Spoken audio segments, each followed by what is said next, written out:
Alors, Madame Brigitte Gaston-Lagore, vous êtes la petite nièce de Gaston Lagore, le peintre que tout le monde connaît. Vous, on vous connaît un peu moins, bien entendu. On vous connaîtra un peu plus quand ce formidable et magnifique livre que vous venez d'écrire, Ardoise et tableaux noirs, sera un peu diffusé et un peu plus connu dans la région. Au préalable, je souhaiterais que vous vous présentiez en quelques mots, s'il vous plaît.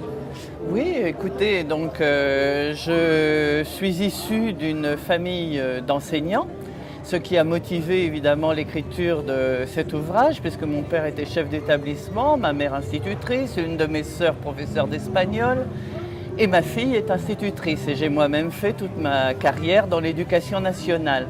Mais c'est à la suite d'une exposition que j'ai eu l'opportunité de pouvoir monter dans un petit village d'Ariège qui s'appelle Sex, que j'ai pris conscience de l'émotion que suscitait une exposition sur l'école autrefois en zone rurale montagnarde.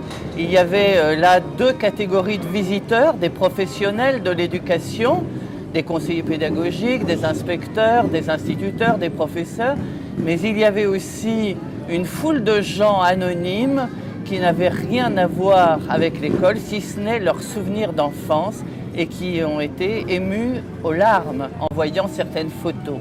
Et c'est à cause de cette exposition donc que j'ai eu l'idée de créer ce livre. Bien, très bien. Donc j'en conclus que ce livre est le prolongement finalement d'une expérience qui a débuté par cette exposition. En quelque sorte, vous avez été un peu poussé par les amateurs et les gens qui souhaitaient en savoir un peu plus sur ce que vous leur avez présenté à Sex. Alors, effectivement, vous avez écrit un livre qui est l'histoire de l'école des Hautes-Vallées de l'Ariège.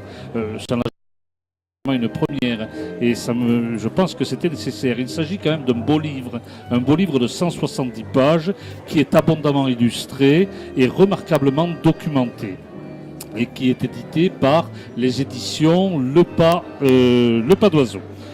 Il est sorti en 2015, je crois, première parution.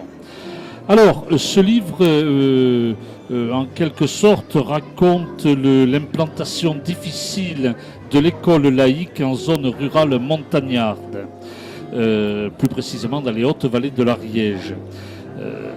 C'est en fait l'histoire de l'éducation que vous nous présentez. Alors, c'est à la fois l'histoire de l'éducation, mais c'est aussi l'histoire de la laïcité à une époque où elle est fortement malmenée.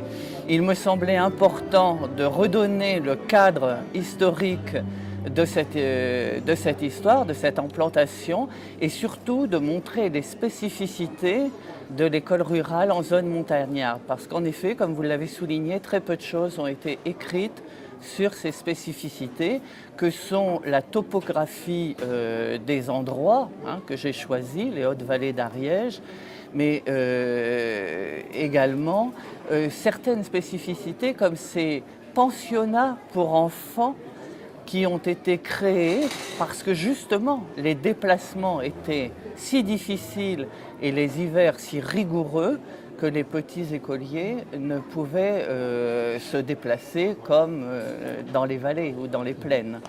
Donc j'ai effectivement essayé de faire un travail à la fois documentaire, d'historienne, et en même temps de rappeler ce qu'était la difficulté de faire parfois jusqu'à 10 km avec des sabots, des lourds sabots de bois ou des brodequins aux pieds dans ces montagnes d'Ariège. Alors, vous avez fait effectivement un travail très exhaustif. Nous reviendrons d'ailleurs sur ce point dans un petit moment. Mais la question qui me brûle les lèvres est de savoir finalement pour quelle raison l'implantation de l'école publique fut-elle si lente et si chaotique dans nos montagnes ? Eh bien, je pense que, contrairement à ce qui s'est passé dans le nord, enfin au nord de la Loire, l'emprise de l'Église en Ariège et dans tout le sud de la France en particulier, dans cette zone rurale, était telle qu'elle a considérablement freiné l'évolution de l'école laïque. D'accord. Alors, je parlais tout à l'heure effectivement d'exhaustivité. Vous êtes très exhaustif à tout ce que vous racontez. Vous nous parlez des outils, vous nous parlez des tenues, de l'organisation des salles de classe, des tableaux muraux, des relations entre maîtres et élèves. Vous parlez de beaucoup de choses. C'est un véritable dictionnaire que vous nous présentez là. Mais vous présentez également des personnages, des portraits de personnages. Je voudrais revenir sur celui de monsieur Jules Palmade, instituteur hors du commun, que vous décrivez longuement.